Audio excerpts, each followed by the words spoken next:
Also, Same. we're from the Midwest. Every once in a while, we just get excited. We just keep talking. We just talk faster, and it just happens. Sorry.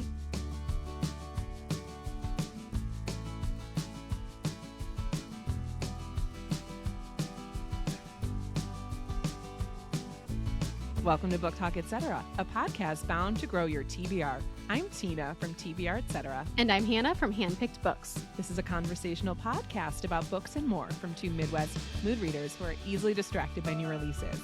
And this week, we are sharing our January Books on the Radar. If you enjoy listening, we'd love for you to follow us on Apple Podcasts or your favorite podcast app. And if you have a quick minute, please consider leaving us a review on Apple Podcasts or sharing us on social media. It truly helps us connect with other book lovers. Hey everyone, it is the start of a brand new month, so we wanted to take the time to invite you to join us on Patreon. Our Patreon group is such a wonderful, supportive community of readers, and if you've ever wanted your reading life to be a little bit more social, this is a great way to find that connection. Becoming a patron is a great way to financially support our podcast, meet other readers, get access to bonus content, and keep the main show ad-free. For $5 a month, you get access to 2 bonus episodes and 1 live event, as well as invites to our Book Talk Etc. Discord server, Facebook group, and monthly community read. You also have access to everything we've created since we've started, which is a ton. So in January, we have got some new things coming up for you. We are going to be hosting 2 live reading sprints to help us kick off the new year strong. We are going to offer an episode of niche novels. We are also going to do a bonus episode called Bookstore Browse, The Hand Sell. So our Bookstore Browse episode is going to be on the main show, and after those episodes are recorded, we'll spend extra time with the booksellers to ask them for tailored book recommendations based on our patrons' reading requests, and Hannah and I will share some of our recommendations too. Our community read for January is the highly anticipated Skylark by Paula McLean, which is a historical fiction novel that is set in Paris. If you're interested, head to patreon.com/booktalk etc. or look for the link in our show notes. Thank you so much for your support. Hi, Hannah. Hey, Tina. Great job. I am so excited for January. We have so much great stuff coming, and I'm so excited about our community read. I'm excited too. I've heard good things about it. Sort of early buzz. I know people are getting excited about it. Happy New Year to the listeners. Happy New Year. I mean, the start of the new year, 2026. I feel like I get so hyped for the new year. I don't know what it is. I think it's just the type A in me. We get a clean slate. We've started our new reading year. Have you finished any books yet for 2026? Yes, I finished one, and it felt so good because I finished it on January 1st. Yes. And you and I are... No, go ahead. You and I are similar because I read 25 pages in a book. So I carried it over though into 2026. Me too. So I was like, I don't care. I don't mind. So I was also able to finish a book on the first 2, which I love to do every year. And I really enjoyed it. And y'all will hear about it here in just a bit. Yeah. Ooh, we get to hear about it today. You do. I know. It sort of bumped some of the other books I was going to bring because it comes out in January. Oh, well, perfect timing.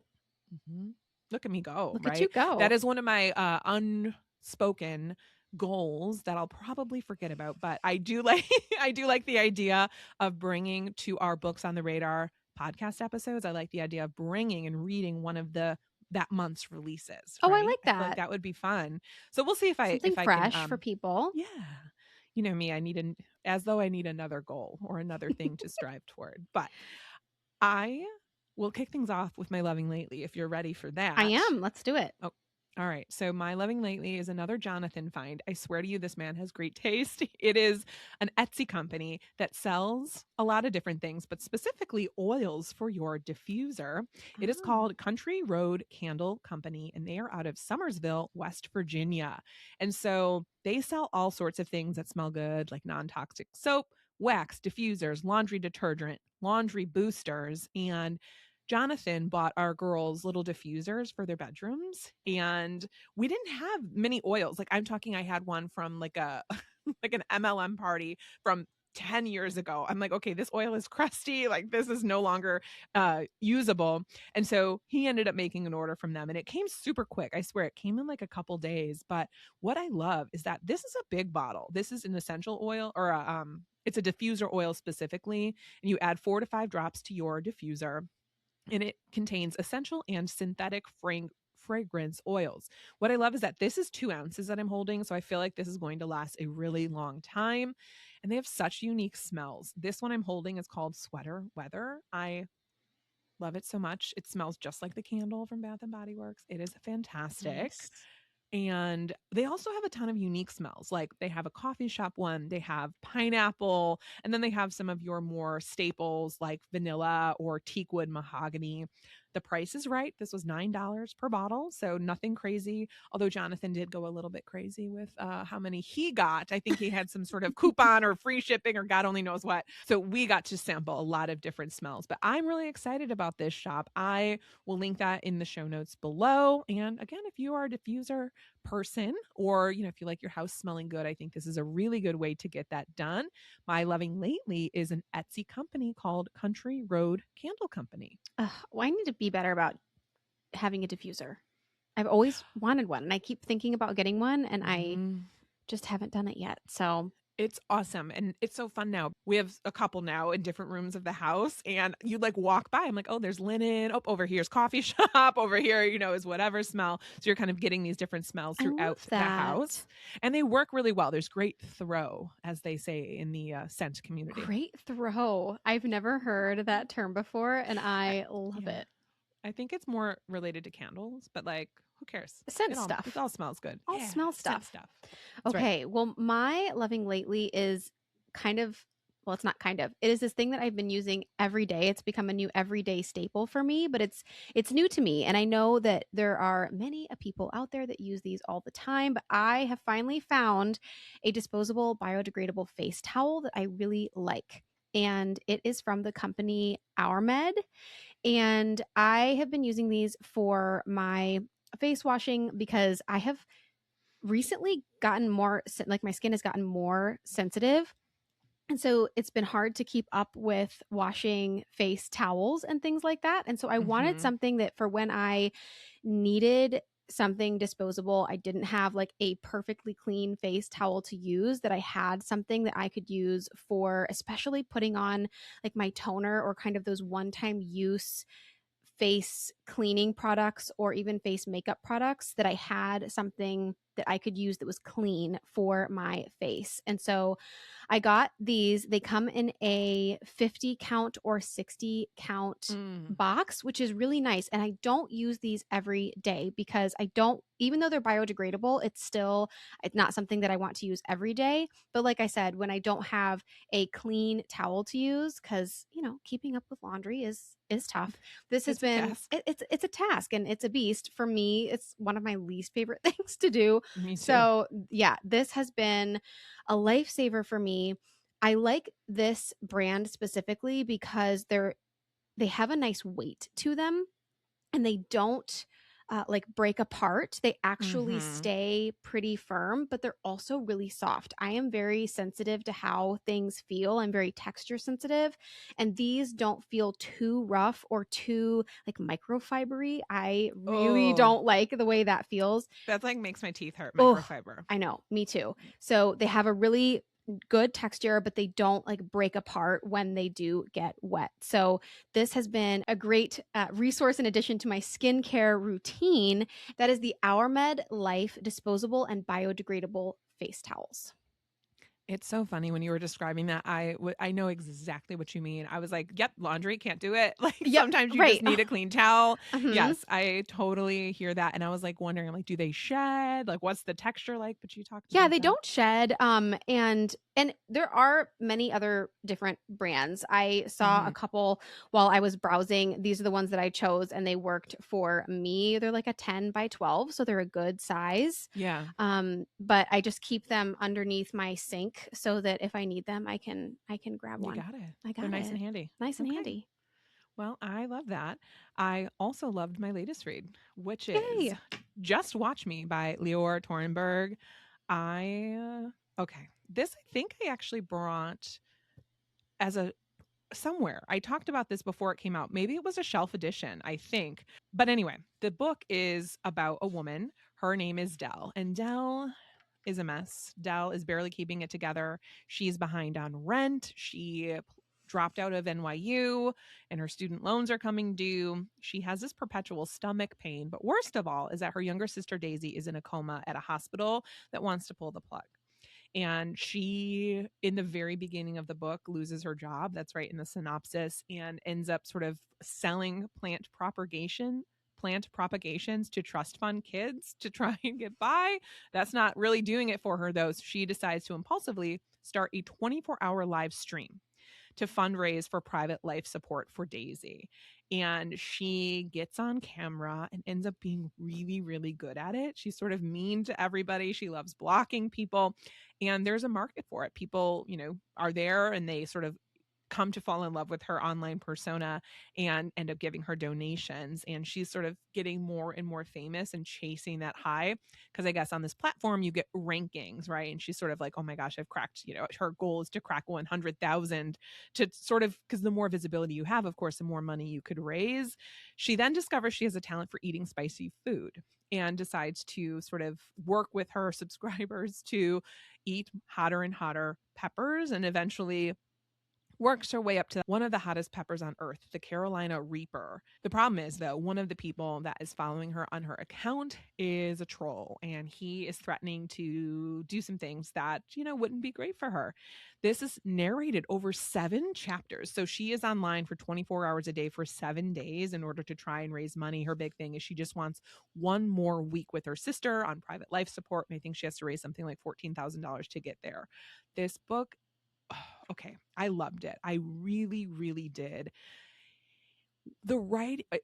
It's a debut, and the writing was so fantastic because how people say, I want the author to show us and not tell us. That is definitely what this author did. Mm-hmm. She dropped you into the action immediately. In the very first couple pages, she's getting fired from her job, and you don't know all of what's going on. You don't know all of her backstory or why her sister's in a coma from the beginning, but you find out along the way. And I just thought it was really, really well constructed. Dell is such an interesting character to follow.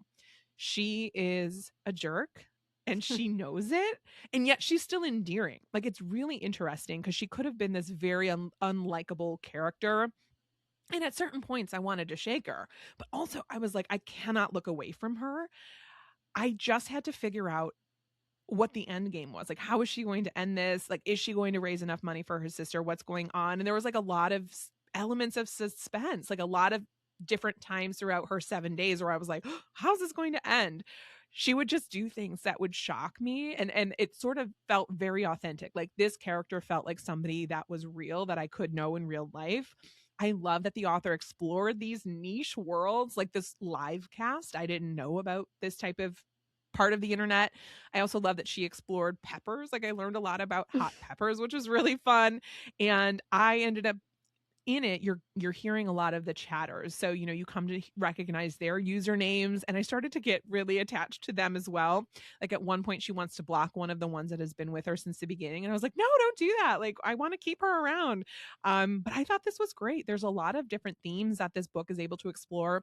And I will say it's pretty dark. It's not a light, fun romp. It does have dark elements like grief and voyeurism, self-flagellation, and parasocial relationships. I thought she did such a good job exploring all of these different things. She also talked and sort of demonstrated the impact that online personas can have. And like, I'm reading this as a person that has an online platform, and I'm like, gosh, I wonder how different I am from my podcast voice and from my online persona, and like how I am in everyday life. Hopefully it's very similar. I think it is, but it was just very, very interesting to think about. I loved it. I loved this book. I would totally recommend this for your book club. I think there's a lot of things to unpack. I was surprised. I was entertained. I highly recommend it. It is Just Watch Me by Lior Torenberg. I'm glad you got to talk about that one. I haven't heard anybody else talk about it. It sounds like it tackles a lot, but also does that really well. It does, and it's entertaining. It didn't feel like the author had this, strong agenda in mind that she really wanted to hammer home. It just felt seamless. This one comes out in January on the 20th. Awesome. Well, thanks for sharing that with us. I am also bringing one that I think would be an amazing book club pick. And this is one that I read at the end of 2025 and haven't gotten a chance to share my thoughts on it on the show yet. And that is Culpability by Bruce Hollsinger. So, Culpability follows a family of 4 as they escape to a summer rental on the Chesapeake Bay after their autonomous minivan collides with an oncoming car. We have 17-year-old Charlie. He was in the driver's seat at the time of the accident. And we have Noah, his father, who was riding in the passenger seat. And then in the back seat, we had young tweens Alice and Izzy. They were on their phones the entire time. And their mother, Lorelei, who is a world leader in the field of artificial intelligence. She actually works in the ethics area of AI. She was absorbed in her work in the backseat as well. We find out throughout the story that each family member is harboring a secret that implicates them in this accident, which is why it kind of matters where everybody was in the car at the time of the accident.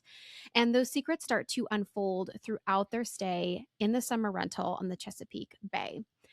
I recommend not reading the synopsis in full and going into this book knowing no more than the information that I just gave you, because this story unfolds in such a great way. This is a book that I think I could confidently slot in the literary suspense category. It was thoughtfully paced.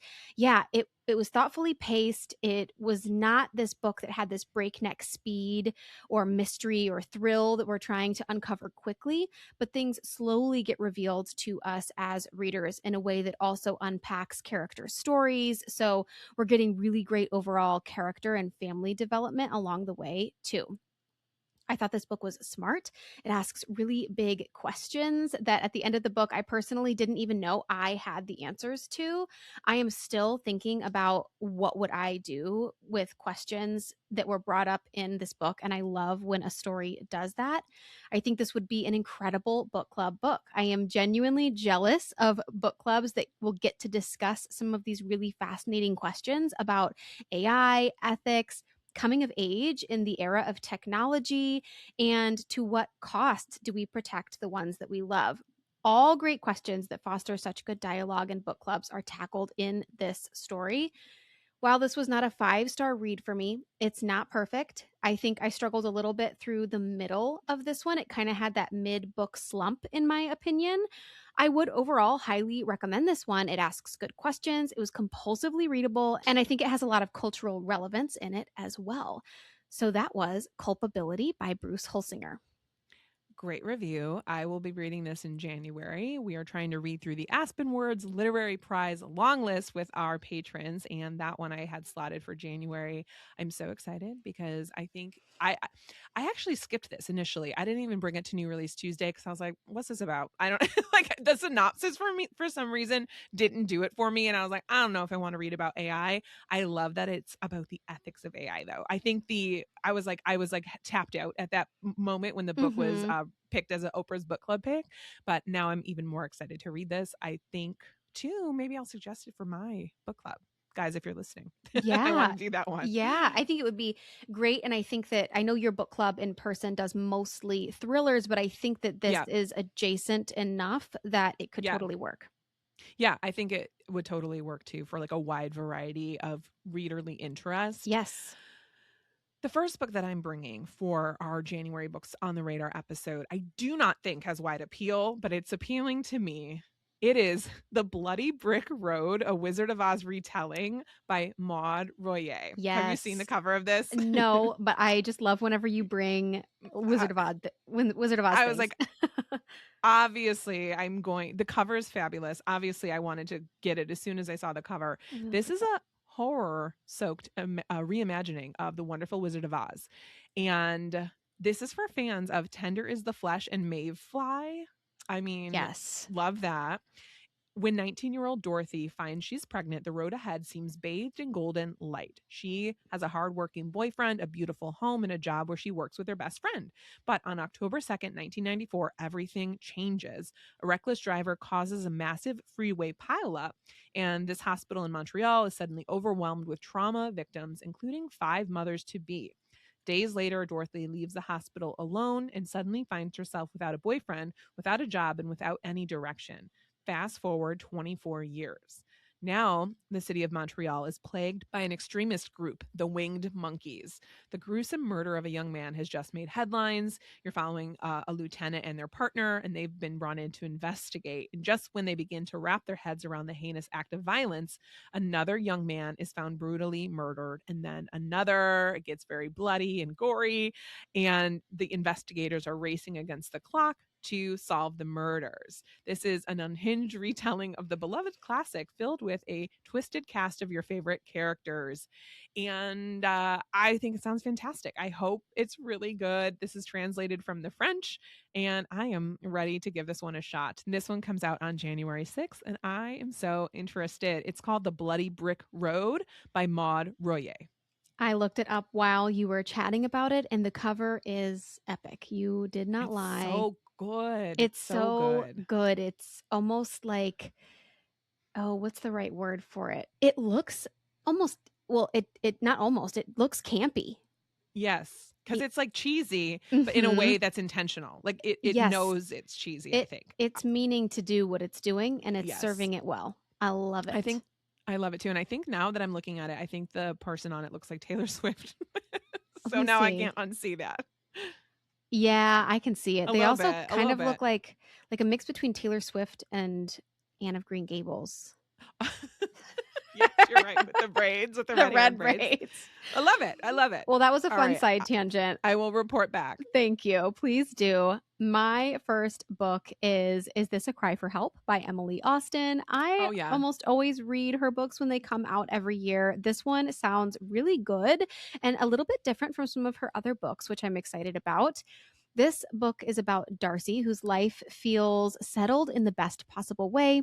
She is a librarian at her local branch. Her wife, Joy, runs a bookbinding business, and together they have filled their sunny lake house with books and dried flowers and far too many little treasures and trinkets to count. Plus, they have 2 cats, of course. It's a quiet, happy life that she never quite expected for herself. But that sense of balance is shaken when Darcy learns that her ex-boyfriend, Ben, has died. The news brings up old guilt and unresolved feelings, sending her into a mental health crisis that forces her to take time away from work. When she returns to the library, however, she finds her community is in turmoil. There are growing protests over intellectual freedom, calls for book bans, and renewed scrutiny of the library's DEI programming. As Darcy leans on her colleagues, her community, and her own reflections on past relationships, she begins to reclaim her sense of agency and understand herself more fully. This book is a thoughtful look at queer life beyond coming of age and a meaningful exploration of identity, community, and why libraries matter. This sounds like it is a very timely read, and I think that Emily Austen does that well. I trust this kind of conversation in her hands, and I very much look forward to reading this one. It comes out on January 13th from Atria Books, and that is This a Cry for Help by Emily Austen. Yes, I think that one sounds really good. And she is one of those authors that I'm like, this is a Hannah author. I don't know why. I don't know what it is. But I'm like, I have brought a couple of her books, and I do read her every year. So that makes sense. Okay, that could be why. Yeah. Could be why. I'm not totally off base with that. Okay. So my next is probably my most anticipated for January. It is Anatomy of an Alibi by Ashley Elston. And I'm so pumped for this. She is the author of First Lie Wins. She just writes thrillers that are right. Well, I guess this is only her second one, and her thrillers though just are right in my wheelhouse. This one is about 2 women's lives that are forever intertwined when a murder threatens to expose them both.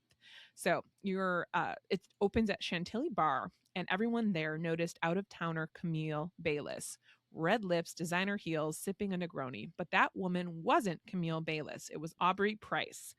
Camille Bayliss appears to have the picture-perfect life. She's married to a hotshot lawyer and is the daughter of a wealthy Louisiana family, only nothing is as it seems, because Camille believes Ben has been hiding dirty secrets for years, but she can't find proof because Ben tracks her every move. Aubrey has been haunted by the terrible night that changed her life a decade ago, and she's convinced that Benjamin Bayliss, the woman's husband, knows something about it. Living in a house full of criminals, Aubrey understands there's more than one way to get the truth, and she may have found the best way in. Together, the 2 women hatch a plan, and it sounds simple. For 12 hours, Aubrey will take Camille's place, Camille will spy on Ben, and the 2 women will get the answers they desperately seek, except in the morning, Ben is found murdered. And both women need an airtight alibi, but only one of them has it. And one false step is all it takes for everything to come undone. Yes, give that to me. I want to read it immediately. It just sounds like it's going to be perfectly entertaining, and I can't wait to try it. That is Anatomy of an Alibi by Ashley Elston. And that is the author who wrote First Lie Wins, right? Yes. Which really worked for you last year. It did. 2 years ago now. Oh gosh, that was 2 years ago? I know. Yes. I had the Time same is so weird. series of, I was like, yeah, it was last year. And I'm like, no. Oh yeah, because it was 2 years ago. It won. Did it win the Goodreads Choice Award? Or was it was at least nominated? I think it was nominated. Yeah. Because it was really buzzy when it came out. This is one that I saw and immediately was like, that's Tina. That's a me. Yep. That's a Tina book. She's got that one. Yes. Yay. Okay. My next one is The Last of Earth by Deepa Anappara. And I am really excited about this one. Reading more historical fiction is definitely one of my goals for 2026, to bring more historical fiction just into my regular rotation of reading. This one is set in 19th century Tibet. It is 1869, and Tibet is closed to Europeans, which is a frustrating barrier for the ever-expanding British Empire. To get around it, Britain trains Indian men to carry out these secret surveying missions into Tibetan territory, exploiting the fact that they can cross borders white Europeans cannot. Balram is an Indian school teacher, and he is one of these surveyor spies. And for years, he has worked quietly for the British, often alongside his closest friend, Gyan.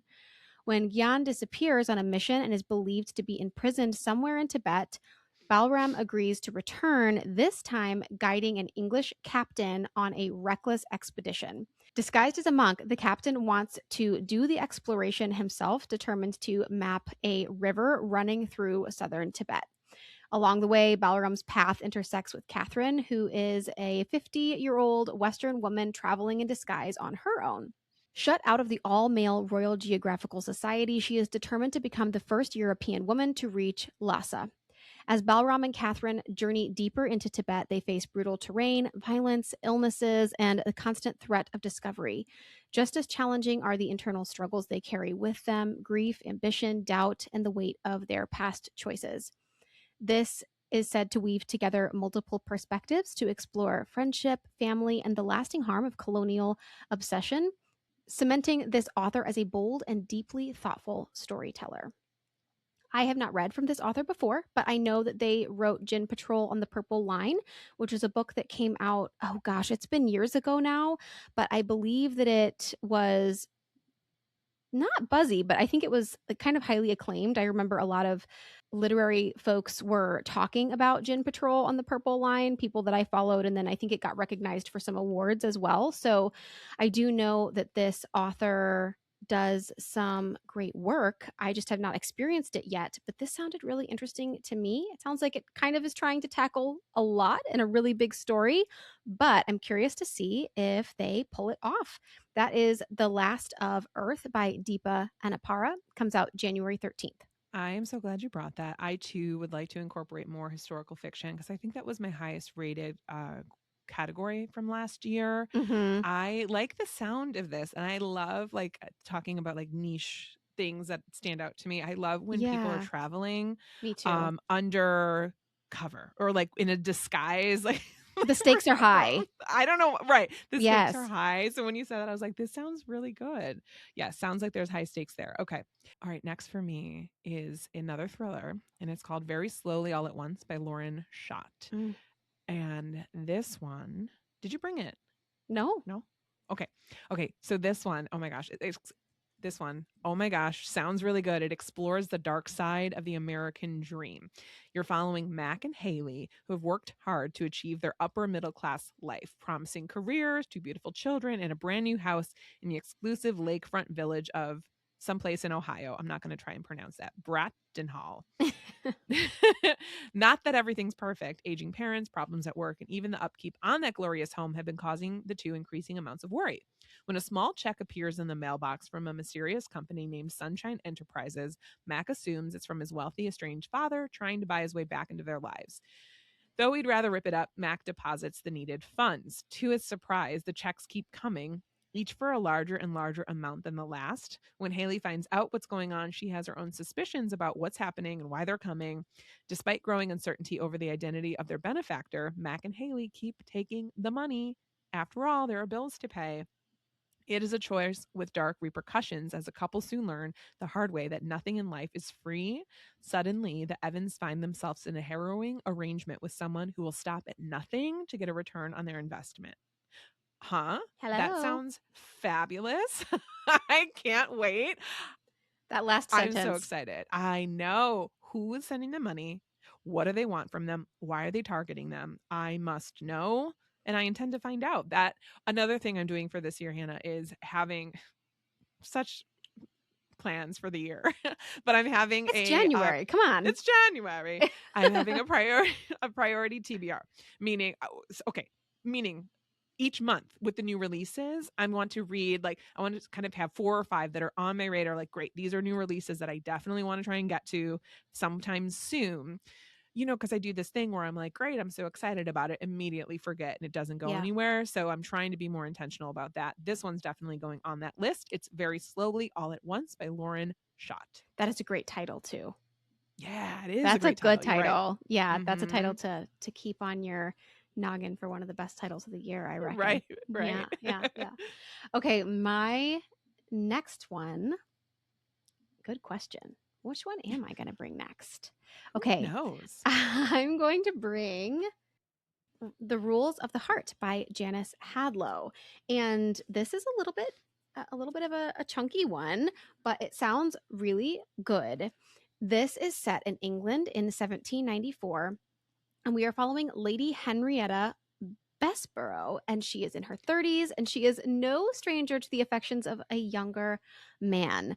So for married women, a younger lover is encouraged, provided that you do not embarrass your husband in the process of having said lover. And you have to maintain complete discretion at all times. And then most importantly, you are never to fall in love with this person. So when Henrietta meets Lord Granville, he is brilliantly handsome. He is rich. He is 12 years younger than her, and he appears to be the perfect candidate for an affair until she falls completely under his spell. She is plunged into an all-consuming passion, and all of the wisdom that Henrietta has had throughout her sophisticated upbringing deserts her. And with their relationship drawing the attention of wider society, each anxious but besotted step she takes leads her further into this scandal. So this one just sounds juicy, and I love stories like this that are clearly very scandalous, but they're set in a time period that's so beyond our current time period. There's just something about a juicy drama happening in the 1500s or the 1600s, or, you know, in this case, in the late 1700s. So I typically love books that are published from Henry Holt. That is something that I recognized from my reading life last year. It's a publisher that, for whatever reason, just really works for me.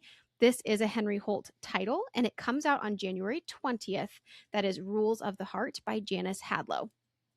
I love that. At first, when I saw the cover, I was like, "Han, what are we bringing here?" And then I heard about it. I'm like, I know. Got it. I'm in. It's gonna be juicy, I think. It is juicy. I love that. Quick plug, guys. I forgot to tell you that we have created our 2026 Storygraph, Book Talk, etc. reading challenge. The reason I'm bringing this up, because I was like, is that book set in the Victorian era? No, it precedes the Victorian era, but that is one of our prompts. So we will definitely link to this down below. Join us on Storygraph. We would love to see your picks and what you're reading. And, you know, who doesn't want another reading prompt in their life?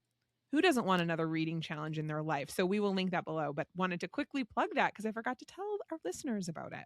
Yes, it is so fun to have a challenge to get you motivated and excited about reading for the year. Yes, and it sort of forces you to maybe pick things off your TBR that you wouldn't otherwise prioritize. At least it does that for me. That's what it does for me too. Now, my next one is, I'm very excited for it. It's called The Seven Daughters of Dupree. This one's by Nikesha Eloise Williams. And It is a sweeping multi-generational epic that follows 7 generations of Dupree women as they navigate love, loss, and the unyielding ties of family. And this one is in the tradition of homegoing and the love songs of W.E.B. Du Bois. So I'm like, got Great it. comps. Right, exactly. All right. So 1995, you're following 14-year-old Tati, who's determined to uncover the identity of her father. But her mother, Nadia, she doesn't tell. She keeps her secrets close. And while her grandmother, Gladys, remains silent about the family's past, including why they left Land's End, Alabama, in the 50s. As Tati digs deeper, she uncovers a legacy of family secrets where every generation of Dupree women has posed more questions than answers. From Juby in 1917, whose attempt to pass for white ends when she gives birth to Ruby, to Ruby's fiery lust for Samson in 1934 that leads to a baby of her own, to the night in 1980 that changed Nadia's future forever. The Dupree women carry the weight of their heritage. Bound by a mysterious affliction that means they will only give birth to daughters, the Dupree women confront a legacy of pain, resilience, and survival that begin with an enslaved ancestor who risked everything for freedom. This book weaves together themes of generational trauma, Black women's resilience, and unbreakable family bonds. And so I'm here. I'm interested. Definitely going to add this to my list. This book is The 7 Daughters of Dupree by Nikesha Elise Williams. Yeah, this one sounds really good. This was a title that was available from Simon Audio last month. Ooh. And so I went ahead and downloaded that. And I did not continue on listening for no real reason, but I do remember the audio that I did listen to just to test it out was narrated really, really well. So could be a good one on audio if you're interested in that. Always. Yes, me too. My next one is The Future Saints, and this is by Ashley Winstead. I am really excited about this one. I love books about music, and I think that this one sounds promising. This is a love story, just not the obvious kind. When record executive Theo first sees the Future Saints, they are flopping hard at a hometown dive bar. Their manager has recently died, and the band is unraveling, and Theo's job is simple: get a hit album out of them or decide to cut them loose. Their lead singer, Hannah, throws out their old California pop sound and debuts something that is a little bit more raw, a little louder, potentially a little grungier. And this music goes viral, and Theo bets his career on giving the band one last shot with a new tour, a new record, a new sound, and a clean slate. But Hannah is still drowning in her grief, and it starts spilling into everything, including their music and their work. She is engaging in reckless behavior and getting constant pushback from her sister, Ginny, her longtime bandmate and partner in crime, and keeps putting Theo in an impossible position. Hannah wants success, but she isn't ready for what is to come with it, and the pressure threatens the band, her growing connection with Theo, and especially her bond with Ginny. The Future Saints finally have their big break, if it doesn't break them first. So it sounds like this is going to be really dramatic and focus a lot on the relationships, which I obviously love. And for whatever reason, when a book focuses on music or follows a band, the likelihood of me enjoying it just goes through the roof. So I think I'm really going to like this one. This comes out on January 20th from Atria Books, and that is The Future Saints by Ashley Winstead. I am the opposite. I don't like it.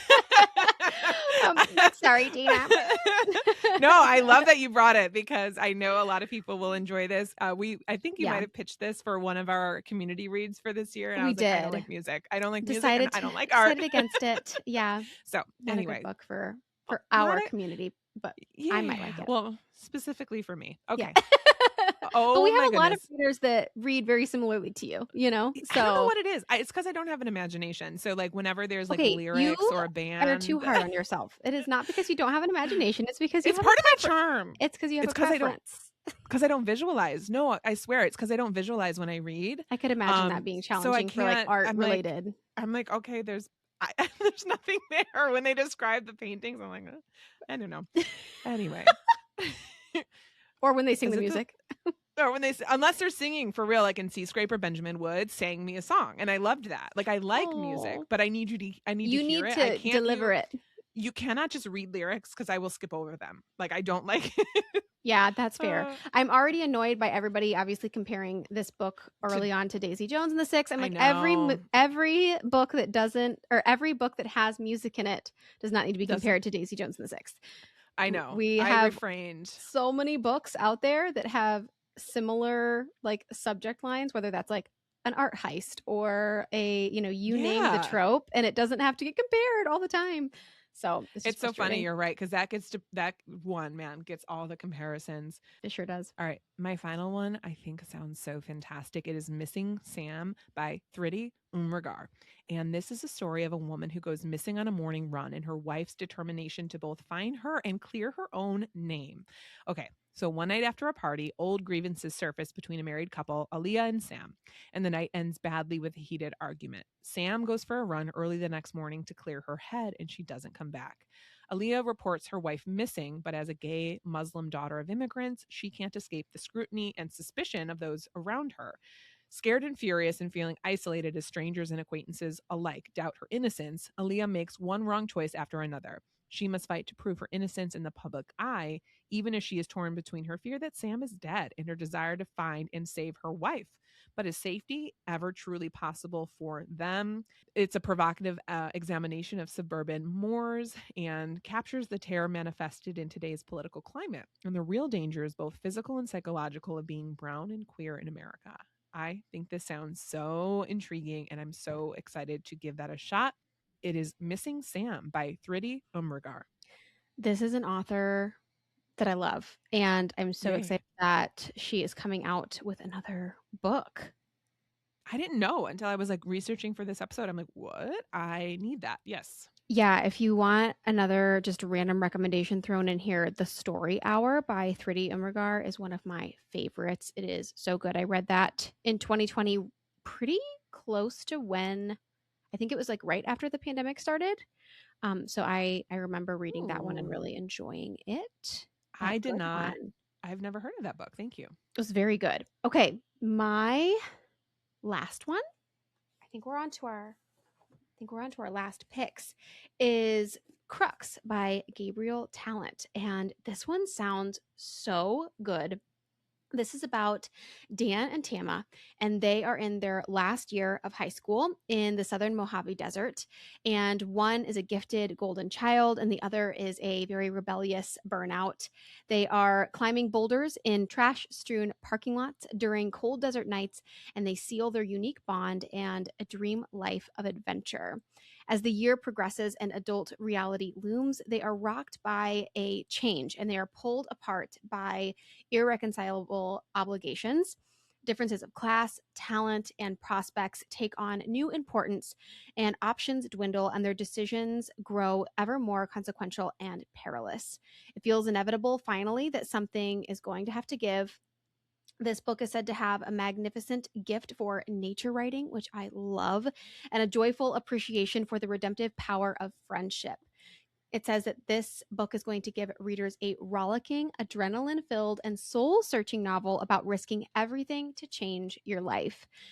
That just sounds like the perfect mashup of a book to me. I love a story that's going to give me kind of these adrenaline-filled, exciting, fun scenes, but also have those more tender moments of friendship and coming of age.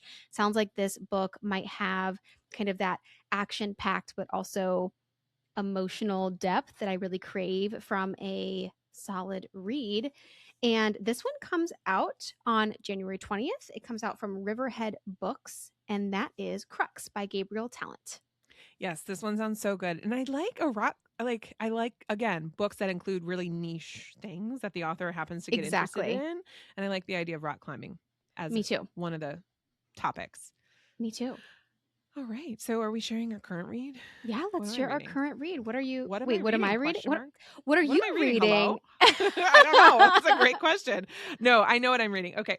So we are also, in addition to our Storygraph reading challenge, our patrons and us are doing a Beat the Winter Blues readathon. And so there are some topics in there that I'm reading for.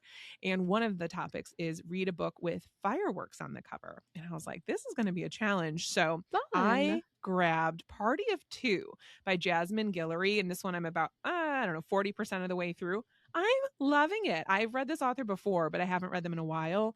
And this one is about a woman who's new to LA. She's starting her own law firm, and she's sort of at the bar having a martini and having conversation. There's a cute guy there, and they end up like striking up a conversation over dessert.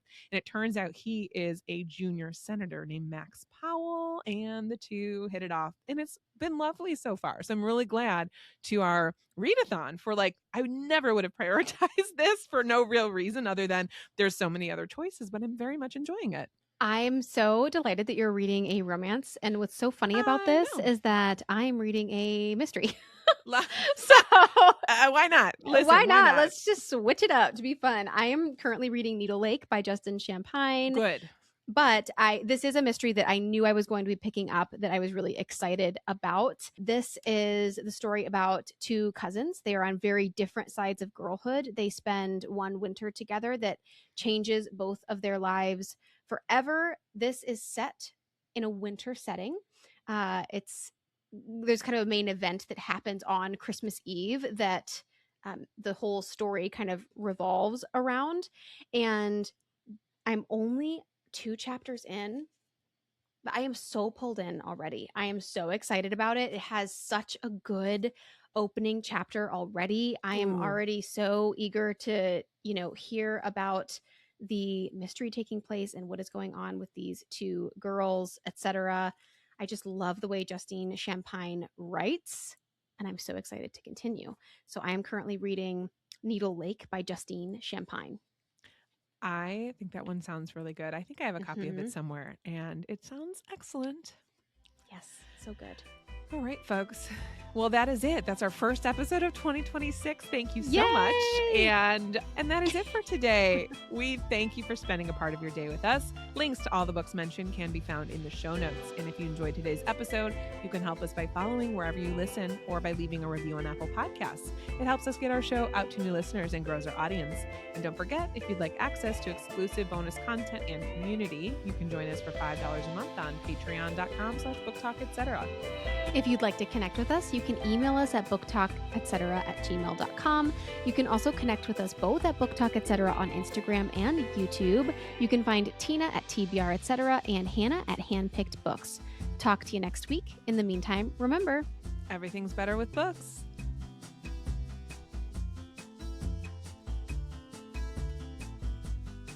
Here we go. I had this full coffee, so I'm a little jacked. Ooh, I had a matcha, and I had a bean lunch. So a salad, dense bean salad. My dense bean salad with some Parmesan. What are they called? Pita chips. Goodbye. Ooh, like the crunchy ones. So crunchy. Parmesan crisps. Like a pita chip. They're really crunchy. Yum. I love you. Stupid. Okay, here we go. 3, 2, 1.